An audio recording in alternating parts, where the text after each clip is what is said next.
Hi. Okay, so this is chapter 13 of I Fell in Love with Hope.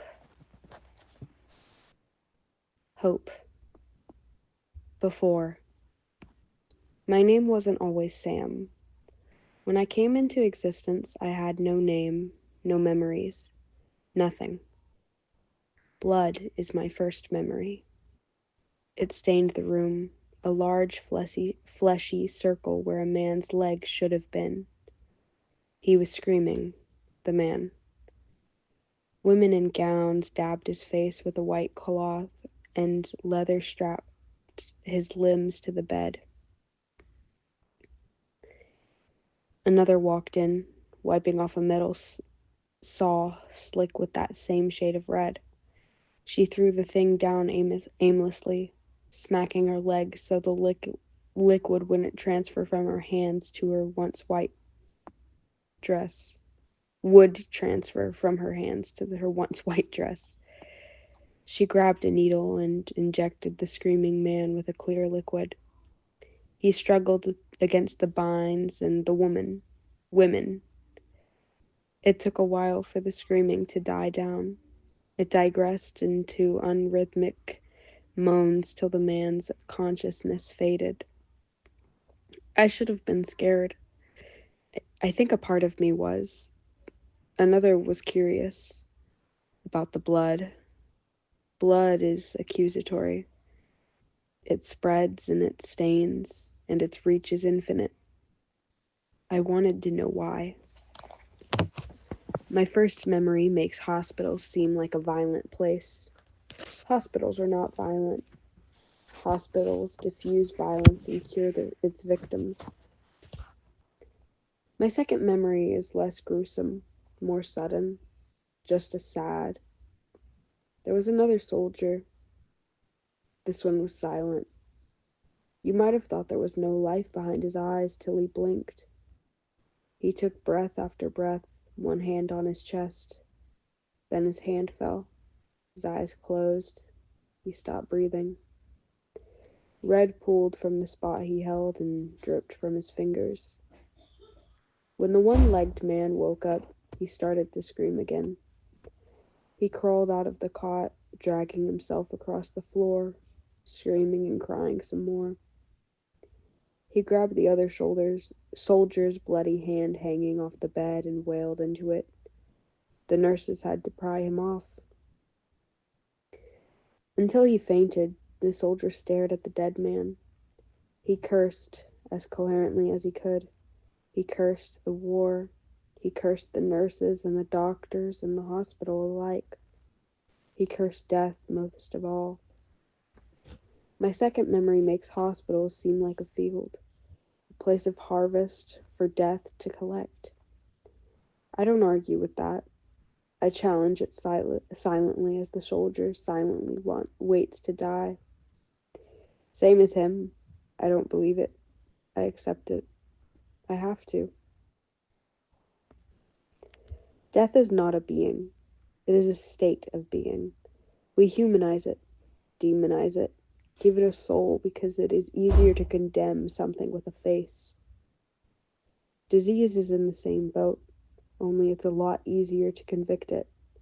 Death has a reason. Virus, bacteria, defected cells. Those already have a face. Time doesn't need a face at all. Time steals openly. Such carelessness on its part is enough to be found guilty. Guilty of what, though? Time, disease, and death don't hate us. The world and its many shadows are not capable of hate. They simply don't care about us. They don't need us. They never made, and as such, never broke any promises. We are mediums through which they play. I call them shadows, sometimes enemies, although that may be a bit hypocritical. They are mediums through which we play too. Disease is weaponized. It's profited off of. Humans rarely search to cure diseases.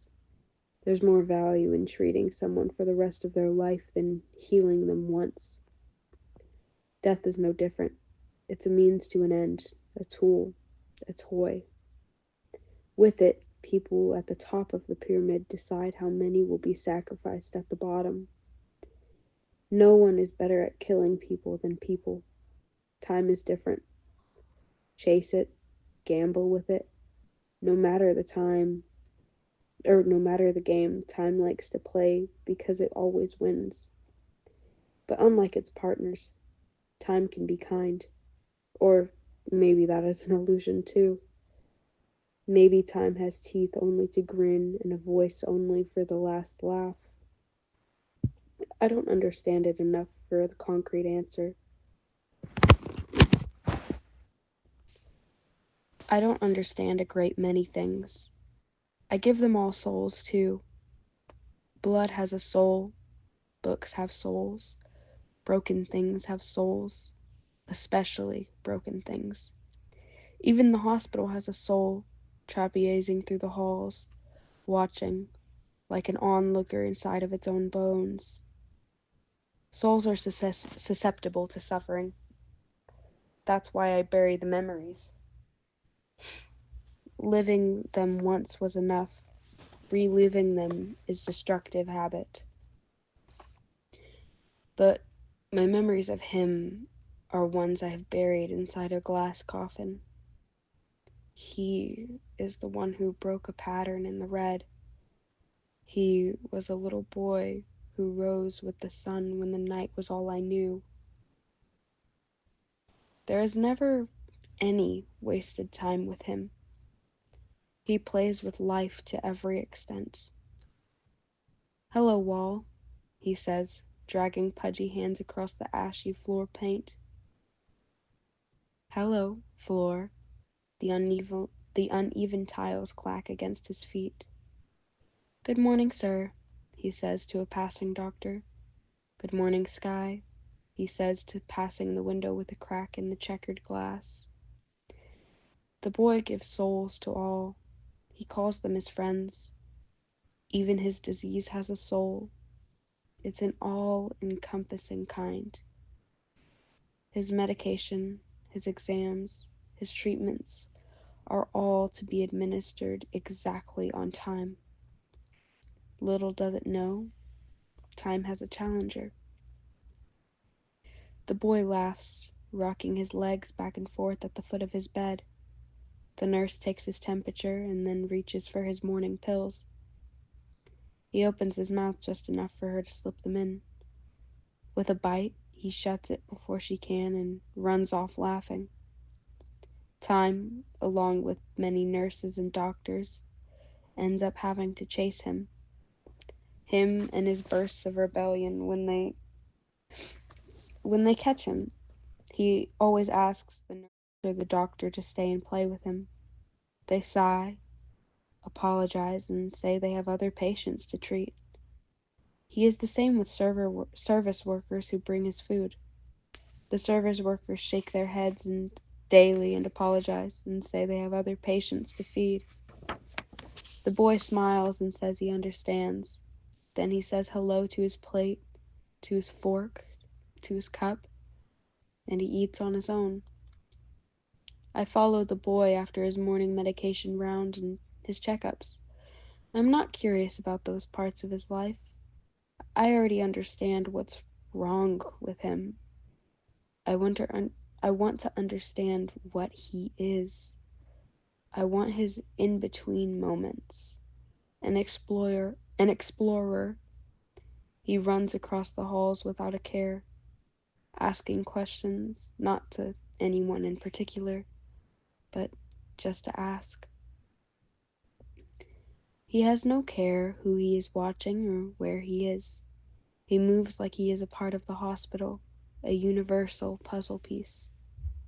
He becomes as I am, a background detail, noticed but not questioned, like the color of the wall or like the weight of the front door.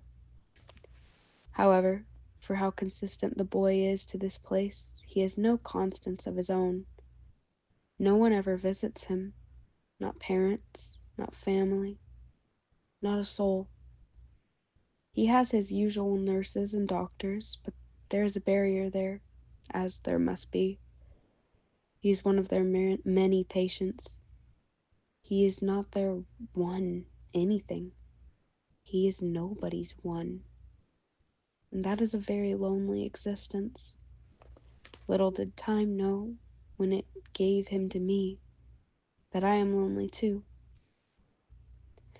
I've never spoken to a patient before.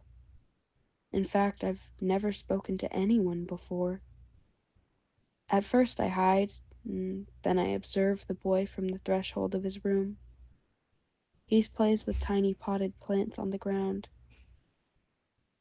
"Good morning," he says when he sees me peeking out. Not the way you'd greet a stranger. I flinch, retreating almost fully out of view. He cocks his head to the side, laughing. "Are you shy?" I. My voice is fresh, a muscle that's never been used. I swallow, stretch it, let my tongue move in my mouth, calibrating. "Hello." "People aren't supposed to see me without a mask and gloves," he says, but his caution wavers with a shrug. "You can come in, though, if you want. I don't mind." I hesitate. The problem is, I know him, but he's never had a chance to know me. He is a painting I've been admiring for a long time without the courage to walk into it. The boy looks up, taking me in as I do him. His clothes are well kept, but his shoes are muddy. His hair is soft, ungroomed, but his gaze is full of curious edges. "Have we met before?" he asks. "I feel like I know you." "In," I stutter, walking into the frame and the brush strokes. "In a way." Sweetness and soil flood my nose. His walls are bland, but there are undeniable hints of him as accenting the place. Some books on the night table, a string of lights behind the bed, the plants in his hands. "You like them? I took these from the garden outside." "Why did you take them?" I ask. He makes an, I don't know, sort of noise. "I thought they could be my friends." He picks them up in his arms, placing each with care on the windowsill. The sun caresses their leaves as it does when it wakes him up. "Do you live here too?" he asks. I nod. "Hmm," he hums in response. "Do you want to play with me?" "I'm not sure how to play." "That's all right. I'll teach you." We walk out of his room together. He puts his hands in his pockets and looks at me with a smile over his shoulder. A smile with teeth and shut eyes. A smile with teeth and shut eyes. A smile you feel rather than see. "My name's Sam." Sam. Does Sam know he has suns in his eyes? Sam and I are physically similar. I tried to model myself after him, but Sam's mind is mine's opposite. He is brave without having to try, animated by little things. He is mischievous, strolling into places he doesn't belong and speaking without care for his volume or who is around. He leaps, he shrieks, he exists freely. He questions so much about his world, yet he doesn't question me. In his eyes, I am just another child, a playmate, Sam teaches me a great many things. He teaches me about toys, wooden figures we assign voices, and story roles. Of tiles we jump in patterns for hopscotch, of nooks and closets where hiding from each other is a great game of suspense. I'm not very good at games, but Sam says it's okay. He puts aside his routine, and he shows me his world. There are patients he knows and likes, an older woman who gives him bread, a mother is waiting for her baby to be born,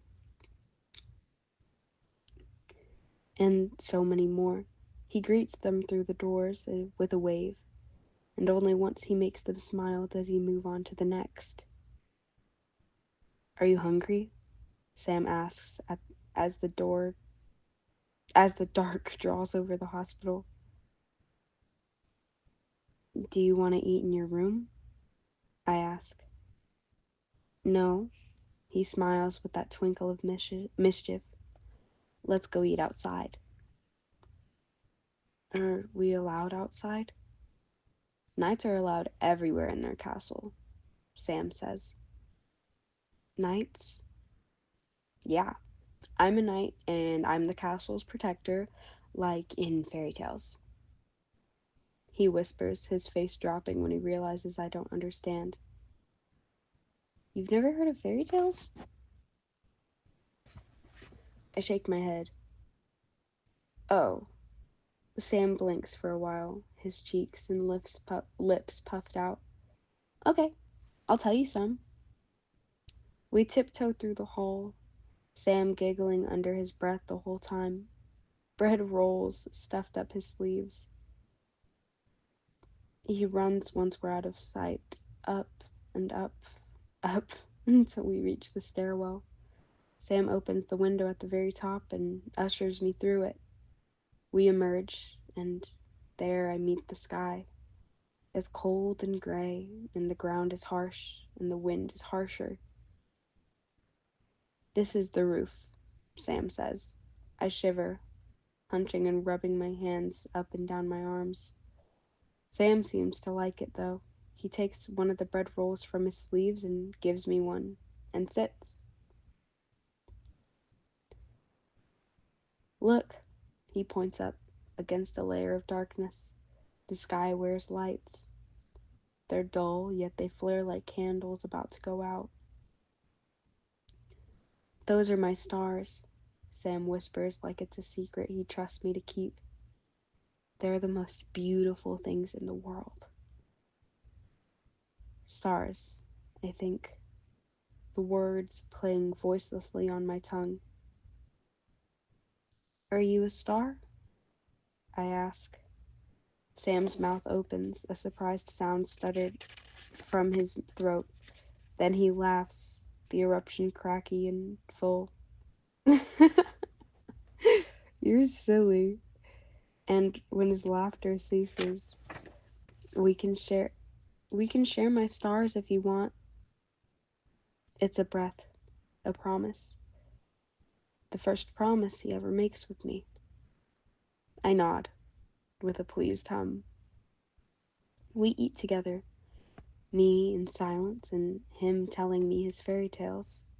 They're grand stories, one with neat endings and no loose ends to tie. I ask him why stories in real life don't end that way. He tells me fairy tales end however we want them to. He says fairy tales are meant to teach people lessons, like his nurse Ella says, but he doesn't believe that. He thinks stories are meant to make people feel things. I ask him what's that like, to feel. The wind passes between us, stretching his grin. He says I ask good questions. Sam slides his hand across the stone on his last bite of bread. This is our castle, he says. Will you protect it with me? I blink. The knights in all of his fairy tales are brave. They conquer kingdoms and rescue all in danger. For all I am not brave. I chew on my lip, chew on the question. Sam senses my doubt. There's a lot of sick people here, you know, he says, creeping a little closer. It's the first time I notice how golden his eyes are, flares of yellow across the dark background.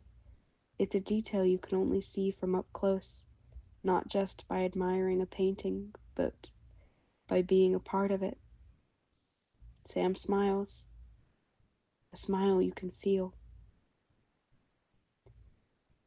We can protect them, you and I. Would you like that?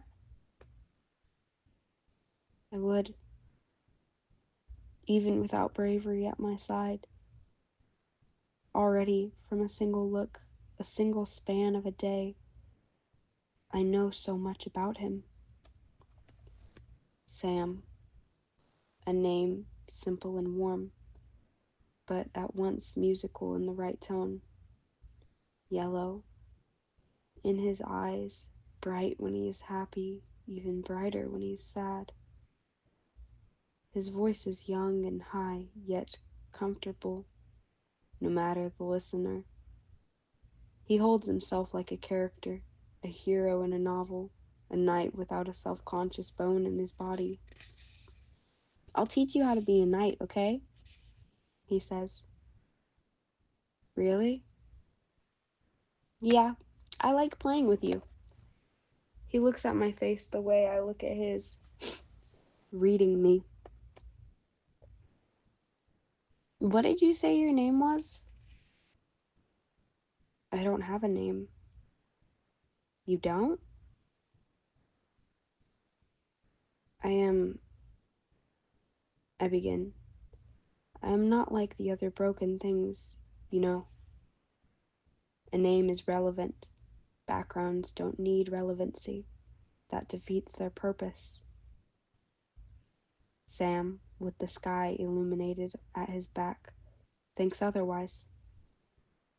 We can share my name then.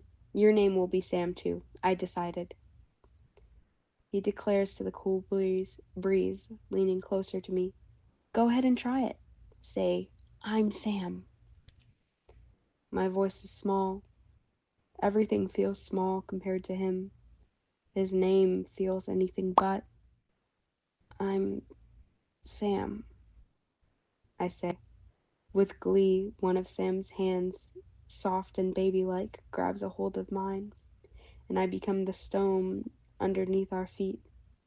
He is warm, the gold in his eyes traveling down his body through his skin. Fire flickers between our palms. It melts all the way down to my bones. I've never been touched before. I shudder from it, suddenly wondering if the fluttering in my heart is what they call feeling. I'm happy I met you, Sam, the boy says. Happy? I whisper. Mm-hmm. He doesn't let go of my hand. He plays with it, explore it. I like you, he says, his cheeks flushed, gaze averted. You're beautiful. I've never been called beautiful. I've heard the words and watched them escape the lips of lovers. But many words I find aren't always truthfully spoken. People lie. Children lie. But children rarely lie about beauty. Will you play with me tomorrow? Sam asks. Yes. Yeah, I say, in my head again. All of my tomorrows are yours. Thank you, Sam says.